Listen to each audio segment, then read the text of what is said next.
Hey, what is going on, you guys? AK40 Kevin here in the gamer heaven, and today I want to talk about six things I absolutely love about my new Xbox Series S. Let's get it.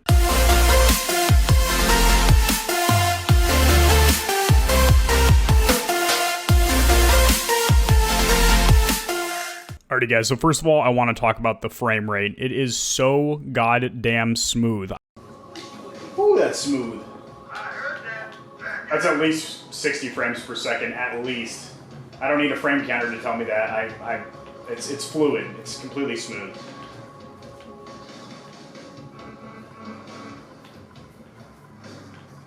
I have never experienced anything like this on console. I'm so accustomed to, on PS4 and Xbox One, getting about 30 frames per second, or if I was playing on my One X, I would get 60 frames per second, but it didn't look anything like this at all. Just because the number says 60 frames per second or whatever. I don't know what the Master Chief Collection, I know it's optimized for the X and S because it has the little X and S logo in Game Pass showing you that it's optimized for the new consoles. I don't know if it's at 120 or 100 or what. What I can tell you is from somebody that games on PC and has the little frame rate counter in the top, I know for a fact that it's running at least 60 frames. It feels so much smoother than that. I've never experienced anything like this on console, and I think that is one of the biggest selling points of the new consoles, is not necessarily the graphical boost that you get, but the new frame rate.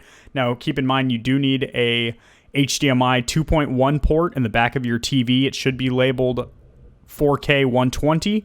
I do have two of those ports in the back of my television, which is good because I plan on also getting a PlayStation 5 here in the near future, and I will need those two ports, which is great. I don't have to, keep swapping back and forth or whatever. Keep in mind, you can't really use a splitter or anything like that because that will degrade the quality off of that one HDMI port. I apologize if you hear some thunderous booming out there. I am in Florida, and we do have storms usually every other day. The next one is the load times, or lack thereof. There is virtually no load times. I'll have on screen here me going from a cold start, so basically completely shut down, to launching in game, and it is literally a matter of seconds, not minutes. It's fantastic. And then also when I was playing Master Chief Collection, which isn't even a Series S and X title, it's a remastered or boosted version of an Xbox One game. The load times I used to have to sit through waiting for missions is non-existent. And then when you skip a cutscene, which I don't even remember being able to skip the cutscenes because it was loading in the background while you watch the cutscene, you can skip them instantaneously and you are back in the action. It is ridiculous. And then also switching between games. I have footage of me here switching between Master Chief Collection to Mirror's Edge Catalyst.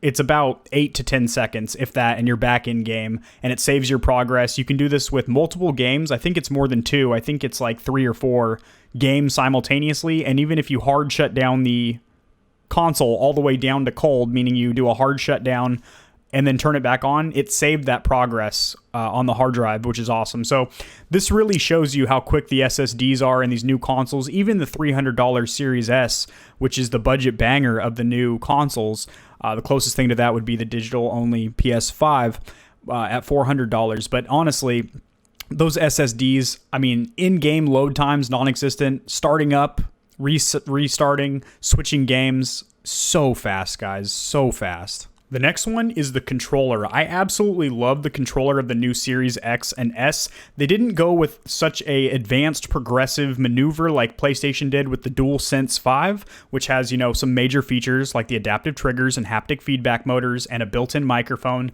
and a basically all-new ergonomic design. But in my opinion, and the opinion of many gamers, the Xbox One controller, and even the 360 for that matter, were almost ergonomically perfect. They fit most North American hands almost perfectly, and they didn't need to change much. You can't really increase perfection. Now, what I would say is I wish they added an internal microphone. That would be great in case your headset dies and you still want to calm up with your buddies, or you just want to use that microphone to browse the interface, like launch Netflix and search YouTube videos with your voice. I think that's the only other feature I think they really needed to add. But I will say the subtle changes that they made with the ribbed or textured triggers and bumpers, they shaved a few millimeters off the bumpers, and they are also a more durable plastic. You can see that during my disassembly video. They are much more durable, and also they feel a lot more tactile and clicky And the triggers also feel like they have a better resistance and snapback. During the disassembly, it did look like they were almost identical, the trigger modules, but they do feel better. The new D-pad feels great, and then also I do like that new share button, being able to quickly share a 15 or 30 second clip of what just happened on screen without having to hold down the Xbox home button and then press another button to save a screenshot or a video. So all in all, I love the controller. The addition of USB-C is also very welcome, considering a lot of gamers are probably going to go towards rechargeables or even want to play on PC wired. So the fact that USB-C is easier to plug in, has less of a chance of breaking than micro USB. They also did add a nice texture on the back. It's not too crazy. It's not rubberized or anything like that, but they textured the plastic in the back shell so you can get a really nice, satisfying grip on it. I love the new controller. I really do. Boy, it is really coming down out there now, guys. It is raining cats and dogs, as they say. Well, nobody said that since the 50s. But anyway, the next thing is it is absolutely dead silent. You cannot even tell that it is on. Now, granted, if you walk up to it and put your ear right on it, you can hear the exhaust fan just gently breathing. It's almost like a child blowing out the candles on a birthday cake. It's so quiet. It's great. It is so quiet. I've had many consoles over the years, and this is by far the quietest. It almost surprised me. I heard like a little whirring noise, so I paused. It was my refrigerator in the kitchen. It wasn't even, my console. You can't hear shit coming from it. It is a silent assassin. The next one is Game Pass. Game Pass, I have it for $1 this month, and it's going to be $10 if I want to do just the console or just PC, but I have Game Pass Ultimate, $15 a month, which gives you a library over 100 AAA titles for not only Windows 10 PC, but Xbox One or the Series. And you can play them interchangeably. So if I play a game on PC and come back over to my Xbox and I have the same game installed, my progress and trophies will be saved, which is awesome. I really do like that. And there's no better value in gaming right now. So if you buy the Series S, which is already the cheapest console, and then you get Game Pass, that is the cheapest way to get into the next generation of consoles. You still have the fast SSDs, the good frame rate, the newer updated controller, the slightly updated user interface, but obviously less graphical power than the Series X and PS5. And then you get Game Pass, and you don't need to really buy any games because not only do you have all the stuff from Game Pass, but you get Xbox Live with that, which gives you 3 more free games a month that you can download to your hard drive. And you also get EA Pass, which is all the sports, racing, and EA titles as well. So great value there. And I do think the fact that, I had that installed for $1 this month and I have access to like all the Gears of War, all the Halos, all the Forzas, and just a bunch of titles. I will make a separate video doing a quick walkthrough of the library of Game Pass and some of the things that I think are really good titles and some of the ones that they could probably ditch for something else. Last but certainly not least, guys, is the graphics, the actual resolution, the graphical power of this. So the Series S is targeting 1440 at 120. So that's the maximum refresh rate and maximum resolution that you're really going to get out of it.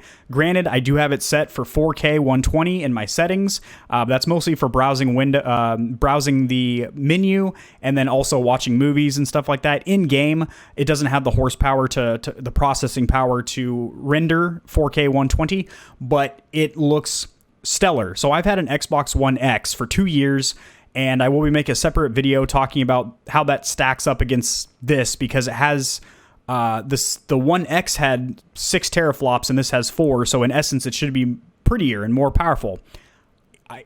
The difference in graphics is negligible. I could notice certain textures in some of the rocks and low light areas in Halo looked a little bit prettier on my One X, but it's such a minuscule difference. And then the difference you get in the increased frame rate and no load times is so noticeable that it does feel like a next-gen experience. So the fact that this is $300, and if you look on like Amazon and stuff like that, the One X, if you can even find it, is still like $350, $400. People are still selling them used on like Facebook Marketplace for like $300 when you can get yourself a Series S. And it does indeed, coming from a One X previous owner, it does perform much, much better. It's a different architecture. This actually has ray tracing, which is supported in limited titles right now for the One S. But I have to say, when I was playing Halo Master Chief Collection, specifically, I was playing Halo 2 Anniversary, which isn't necessarily a super new or graphically powerful game, but I noticed that the lighting was insane. So I set up all my HDR in the game and then also on the console and on my TV. So my HDR is set up just the way I like it. And the lighting looked phenomenal. The way that light was bleeding through the trees. I was in a dark corridor and I started shooting one of the plasma rifles, and the way that like the blue light just flickered off the screen, it looked way better than my One X did, which has more horsepower if you're just looking at teraflops, but it looks so good. I gotta say, it is the best graphics I have witnessed on a console. I have a pretty good gaming PC. It cost me about $1,100. And I generally target 1440 at 144 hertz. And this, I gotta say, this is impressive because it looked as good, if not better than that. And this is on a 75-inch TV, not a 32-inch monitor. So it has a larger surface area to stretch those pixels.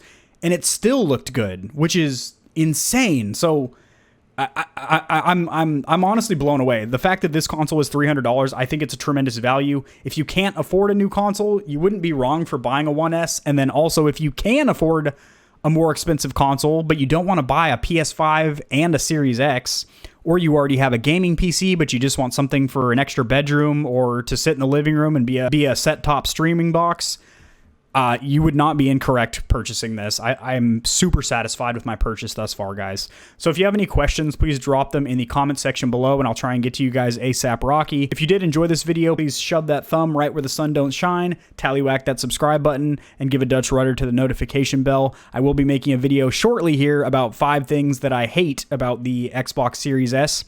Nothing's perfect, and I couldn't really come up with 5, but I did. I had to get a little nitpicky and, you know, think of things that I wish were a little bit different, but that video is going to be coming out shortly, guys, so stay tuned for that, and I'll see you guys in the next video. Peace.